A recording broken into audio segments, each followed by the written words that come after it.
logarithms are actually one of my super favorite topics. You can do a lot with logarithms on your calculator, so what I would like you to do is avoid your calculator as much as possible. I don't know about you guys, but when I'm somewhere and I know I shouldn't be looking at my phone, I kind of like close it up and it's over here and it's upside down, and so like put your calculator further away from you so you're not tempted to use it for these things, because a lot of the stuff we're going to do in our head and your calculator can truly enable you in a lot of places, and so I don't want you to be enabled and use it more than you should. So we're going to talk about logarithms today. Again, one of my favorite topics. Logarithms are exponents, so basically what you're doing is you're solving to figure out what the exponent is. So we are going to be able to do two things. We are going to be able to evaluate and graph. Now at one point in the graphing, I may have you grab your calculators back to use, but for right now, we're not going to use them. So evaluate and graph logarithms. Okay, so definition of what a log is. So I'm going to start this by just using letters and make it kind of generic, and then I'm going to give you a specific example as well. So let's start generic. Log to the base b of x equals y. So that's the generic. So we've got all variables in there. We've got no numbers. This isn't like a specific problem. This is just the general equation. Okay, so that's what it looks like. Remember, we call this our base. So we say log to the base b of x is y. So that's how it's read if I was reading it out to you. Okay, so again, b is your base. If there's no number written there, do you remember what it is? 10. Yeah, it's a 10. Okay, so we'll talk about that in a minute too. Let's look at a specific example of how this could look. Log to the base 3 of 9. So this is saying 3 to what power is 9? 2. So 3 squared is 9. So a 2 would go there. So it's always equal to your exponent every single time. All right, now let's say we wanted to switch this from our logarithmic form into exponential. So we're going to do kind of a conversion here. We're going to switch over to our exponential form. Okay, so we're going to switch both of these. So how do we switch it? B, so your base to the exponent should equal this value. So 3 squared equals 9. So you should be able to transition back and forth from one to the other. So if you're given this format, you should be able to switch it to exponential. If you're given exponential, you should be able to switch it back to logarithmic. Okay, or if you're given a specific example, you should be able to do the same. All right, so let's talk about some of the logarithms that we use a lot. One of them is log to the base e.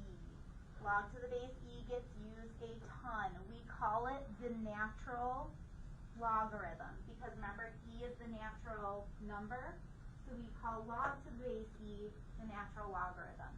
Now typically we don't write it log to the base e. Do you remember how we write it?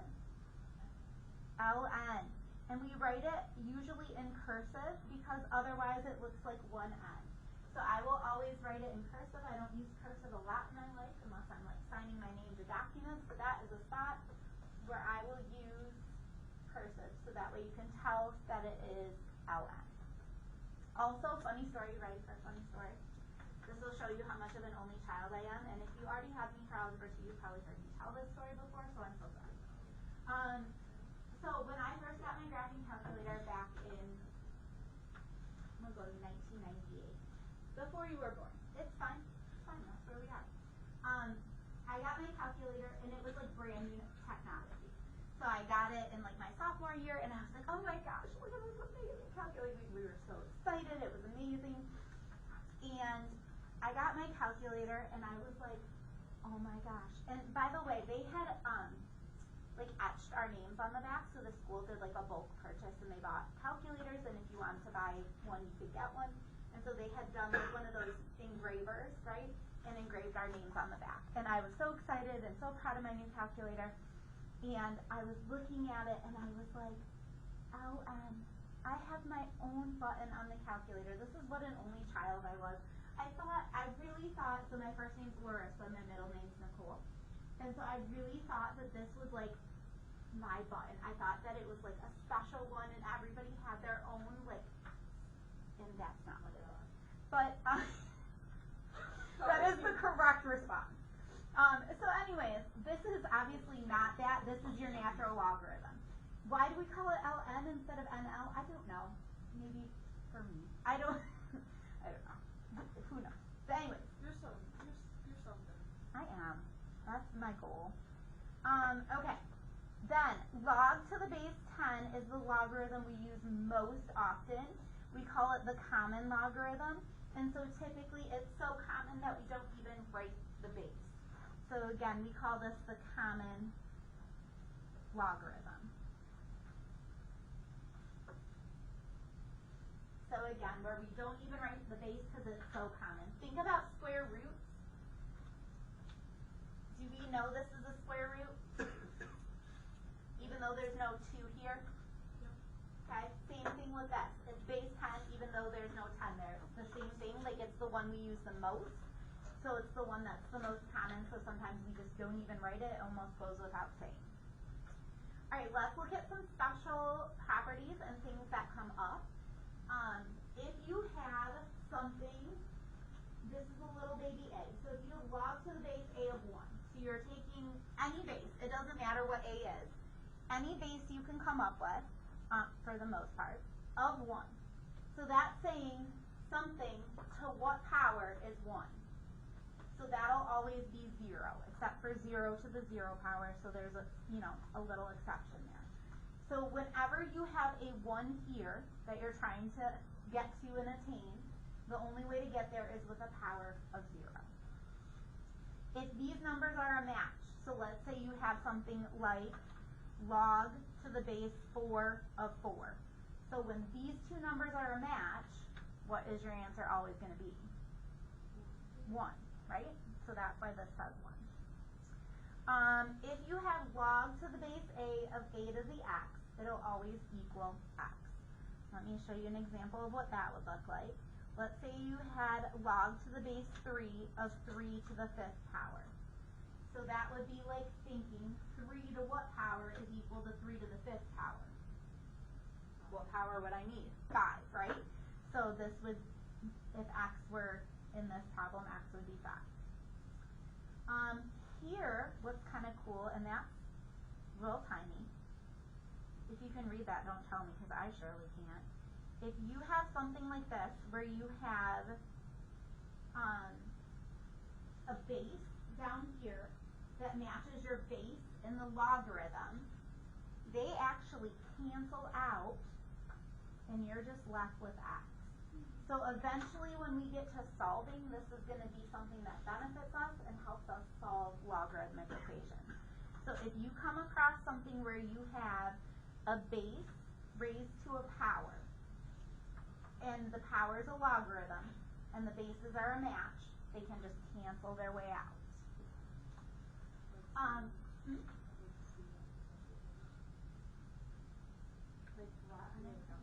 Yeah, we haven't gotten there yet. We'll get there. Hold on.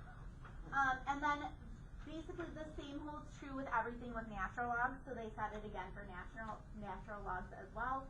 That's fairly redundant because it's the same thing, different base. Okay. All right. So let's look at some examples. And again, this is the spot where, yes, I'm aware your calculator can do this, but I want you to use your brain. Okay. So remember what this is saying, and if it helps you, you can rewrite it. It's saying 6 to what power is 36? So if I rewrite it in my own way to show what I'm actually looking for, it's saying 6 to what power is 36? So what would it be? 2. So my answer should be 2.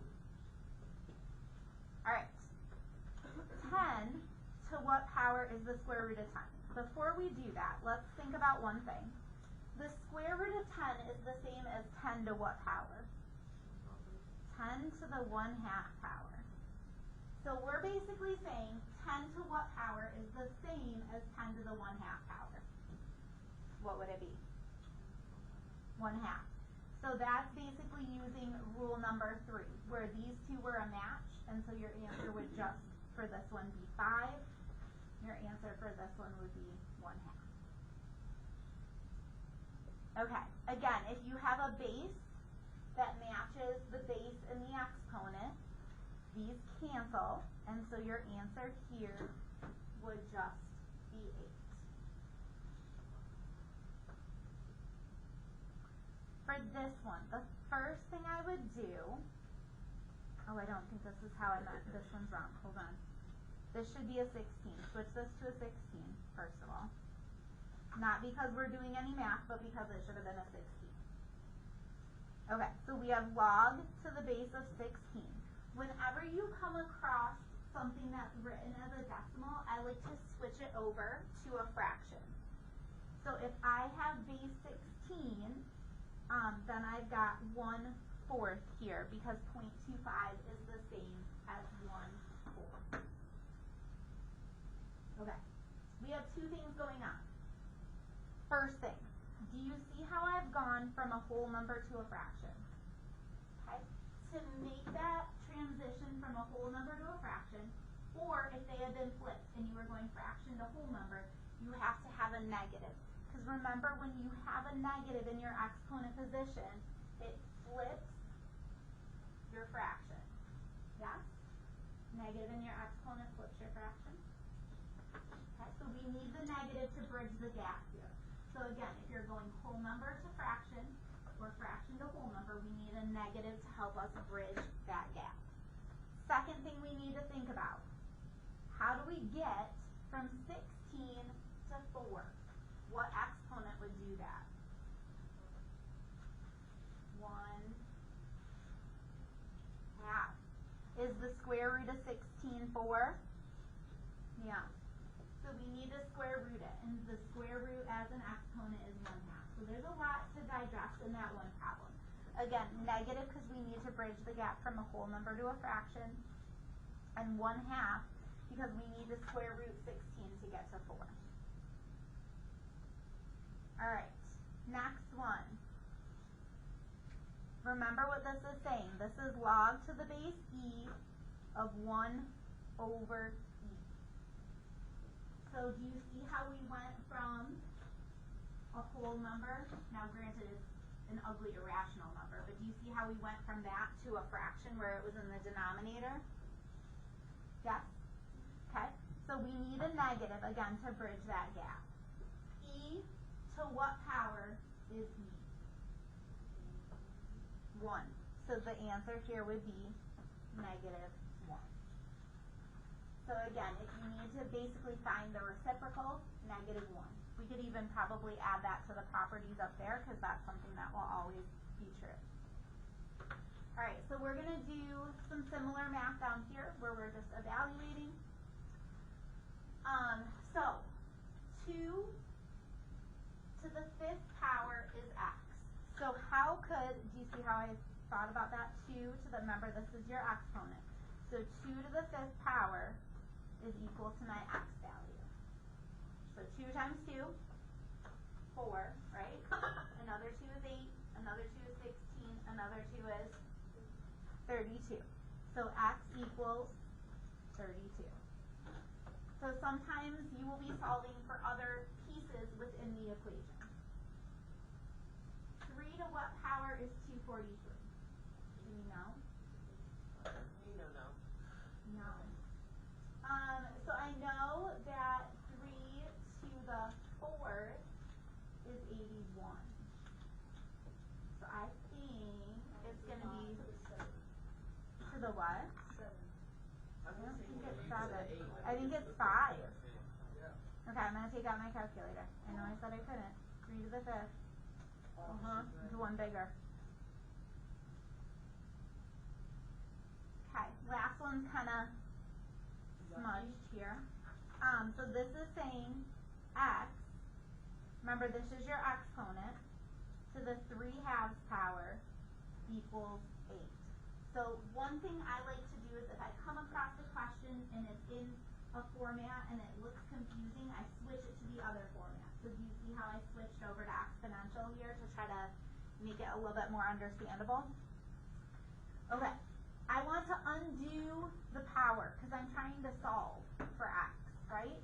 How could I undo a 3 halves power? Raise it to what power?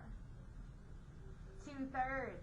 Raise it to the reciprocal, because if I do, then do you see how this will be 6/6? So it'll just be x to the first equals, and then whatever this mess is. So again, we can do this in our head still. I don't need my calculator. Cubed root of 8? Cubed root. 2. And then square it?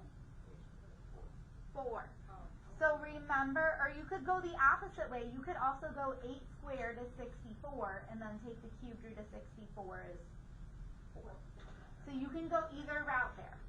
But again, just trying to encourage you to use your calculators less. Am I going to take your calculator away on the test? No. Again, I will warn you when that happens, that is not this test, but it is a different test. Okay? I just want you to resist the temptation to use it and use it as little as possible, so you're using your brain. Yeah. Only 2 pages of notes. We're getting close already. Okay, we've talked about stuff that is inverses before. Things that are inverses are reflections over the line y equals x. So this is my line y equals x. So things that are inverses are a reflection over that line. Remember, another property inverses have is that their domain and range switch, and also that their x and y switch. So what you need to know is that the relationship between exponential and logarithmic equations is that they are inverses of each other. So they are related in that way. Okay. So let's see, how can we tell that they are inverses? Because they are a reflection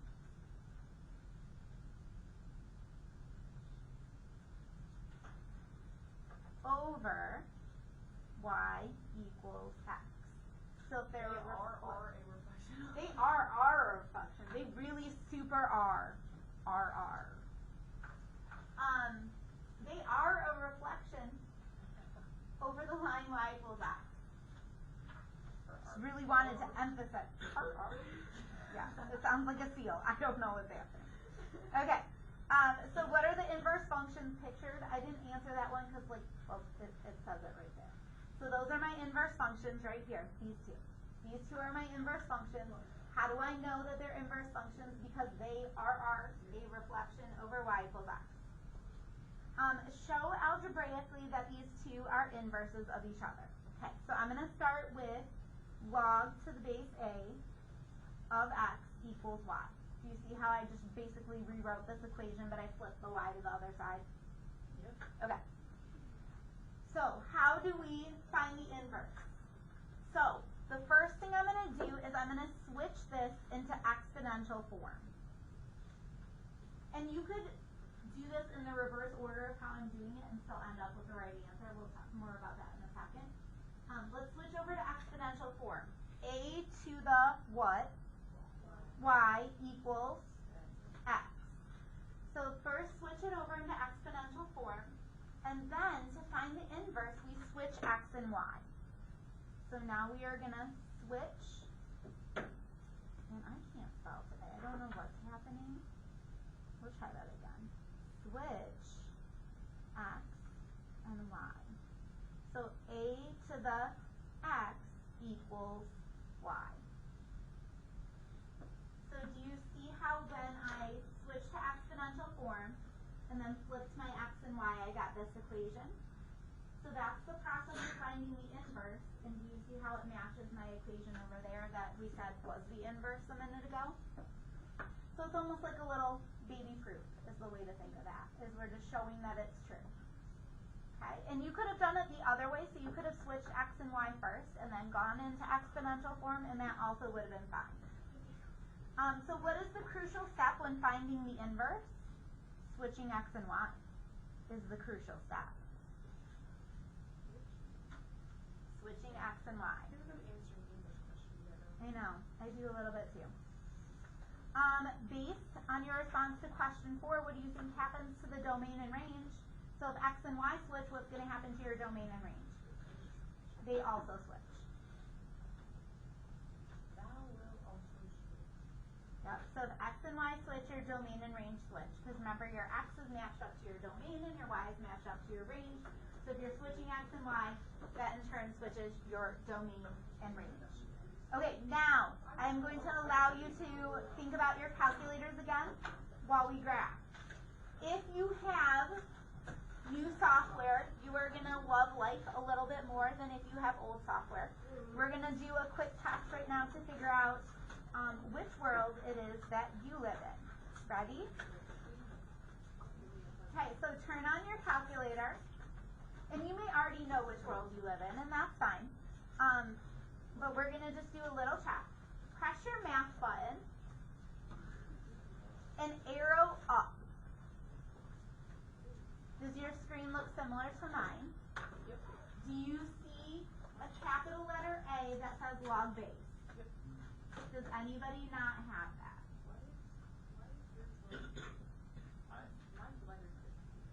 That's fine. Do you have log base anywhere on there? Okay. If you do not have log base, you have old software and you're going to have to manage that. It's not that bad, but it is an extra little bonus thing you're going to have to do. If you do have log base, your life is going to be a little bit easier. So, Yeah, me too. what? Oh, we have piecewise. Piecewise? Piecewise. Ooh, oh, yeah. Stop. Oh, I love it. So exciting. Okay, here we go. Let's do a graph together. Y equals, we're going to go, actually I don't even like my example. Let's go log to the base 10 of x. Let's go plus 2. So log to the base 10 of x, just so you're only taking the log of x. And then the plus 2 is an afterthought. Okay, so you're taking log to the base 10 of x, and then you're adding 2 to that. Okay, that's different than if it was in parentheses. So go to your y equals.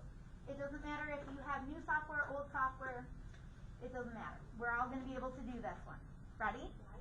Press your log button. Remember, whenever you press that log button, it's going to be base 10.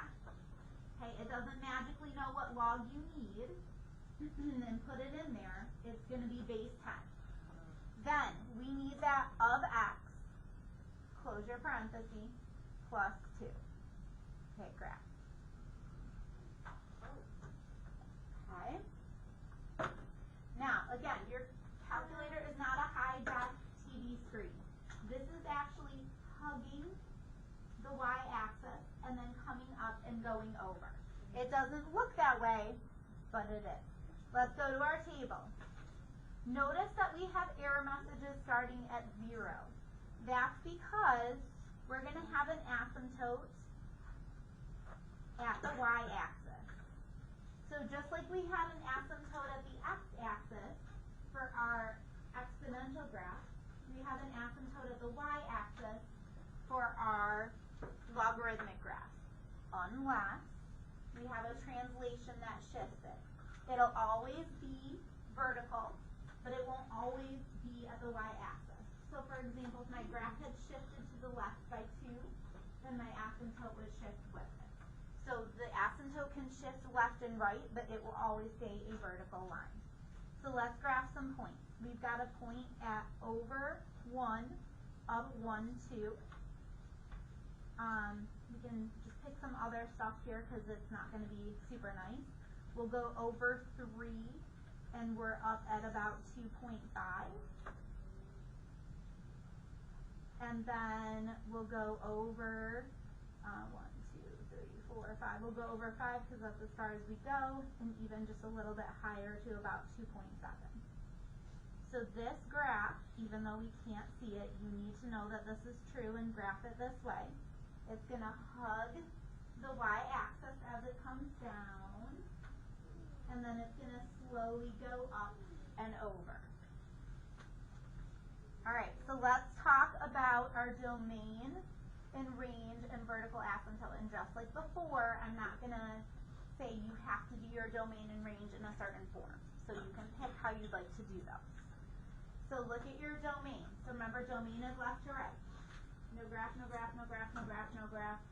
Where do I finally hit graph? After what? 0. So again, we can write that however we feel best. We could say 0 to positive infinity. We could say x is greater than 0.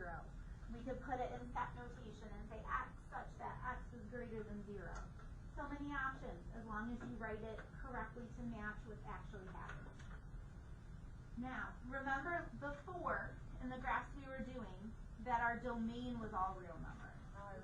And now, yes, so it flip-flops the what is it? And so the range, I do too. The range is all real numbers. So again, you can write it like that. You can write it in any notation that makes you happy today. And my asymptote is vertical, so it's always going to be x equals. Yes, you have to write that. If you don't, I'll take partial credit off because I do need to see the equation of the line. It's x equals, and this one's living at 0. Let's look at another graph. Ready? Let's look at 1 plus the natural log of negative x. Interesting. Right. Now, even if you have old software, you can do this one on your calculator as well. So we're still in the good news spot that we can do these on our calculator. So even if you have old software, you are fine. So 1 plus, press the LN button that I thought was my own special thing. Okay, and then negative and then x. Don't put a minus, because if you put a minus, it's going to give you an error message. So press the negative button under 3 and then put in your x and then close your parentheses. And when you're ready, when you've got that typed in correctly, hit graph. Okay. So again, you've got to remember that we're not seeing everything here. So let's go to our table. And we've got an asymptote again that's living at our y-axis. How do I know that? Because that's where my first error message is. It starts erroring there, and then it errors everywhere to the right of that. So I can tell that that's where it's going to be. Alright, I also can tell because it's not shifted, and so I know it's going to still stay at 0. Alright, let's find some points. At negative 1, I have a point at positive 1. At negative 4, 1, 2, 3, 4, I have a point at 2.4, so about right here. And then negative 5 is as far as I go, and just up a little higher. So this is going to look like this. And again, you need to know that your graph hugs the asymptote. So if you draw it like it looks on the calculator and stop it right here, and you don't show me that it continues, that's again something that I'm picky about and bothers me, and I will mark off for that as well. So just a warning in advance, because I know what it looks like on your calculator, and I know it looks like it ends, but it doesn't. And I need to know that you know that it doesn't end. Why did it stop on our calculator? Because it's not a high-def TV. We can't see all the things. There are so many pixels. If you like zoomed in on it, would it look a little bit better? Yeah. It does. Alright, next one. And this is going to be easier for us if we had new software. So let me start with my new software friends, and then I'm going to show you how to deal with this if you are an older software friend. Alright, go to your y equals, clear out what's in there. So new software friends, I'm talking to you. Hit your math button and arrow up to log base. Wherever that is for you, it tends to be faster to arrow up to get there. Hit enter. Log base 3. So type in your 3. To get over into this spot, you're going to arrow right. So arrow to the right, and then type in your x minus 1, and then hit graph. Old software friends, we have to use something called the change of base method, which you should have seen before. The way the change of base method works is we change the base to base 10, because that's the base that our calculator can handle. You could also change it to e if you wanted to, so it's whichever one you would like. You take what you were taking the logarithm of, and then in the bottom is your old base, and this will give you the exact same graph. So watch how I'm going to type it in, and I'm going to type in both, and you'll see that they graph one right on top of the other because they're the same thing. So I'm going to type in, so if I'm an old software friend, I would type log, and then I would type in x minus 1, close it, divided by log 3. So again, it's log 10 of what you were taking the logarithm of divided by log 10 of the old base. So watch what happens. Both of these should graph like one right on top of the other. So here comes one of them. Here comes the other one right on top of the other because they're the same thing. Okay? So even if you had new software, if you want to like throw that little challenge in, you could do that. Let's go to our table and find some points and graph. So notice that my asymptote moved. Where did it move? It moved to 1. Interesting. That's because we shifted our graph. So when we shift our graph left or right, our asymptote follows along. I've got a point at 2, 0, so over 2, up 0. I've got a point at 1, 2, 3, 4, comma 1. And then if I want to do one kind of in the middle, it'd be right here. Again, this hugs, and then it comes up and over. Ooh, and we didn't do domain and range and asymptotes. Let's do that for both of these. Let's go domain for this one. What's my domain for B? Negative infinity up to 0. What's my range? All real numbers. And then my asymptote is where? But x equals, right? So x equals 0 because it's a vertical line. So make sure you write it as x equals 0. Yep, you could also have x is less than 0. Yeah. Perfect. Okay, let's go over here and go domain. What's my domain over here? 1 comma infinity, or x is greater than 1. Again, it's not going to ever be equal to, so that's why we have a parenthesis. That's why we don't have the equal to here. What's my range? All real numbers. And then my asymptote is located where? X equals 1. So that's how we're going to deal with graphing those. Yes, you can use your calculator for them. But again, I just want to make sure I encourage you to do as much in your head as humanly possible. Alright, let's look at example 4. Yes, we're going to do the story problem. We have an ancient artifact. Ooh, exciting. Maybe we went digging somewhere and we found an ancient artifact. And we can tell how old it is by the amount of radioactive carbon-14 remaining in it. We know carbon is in.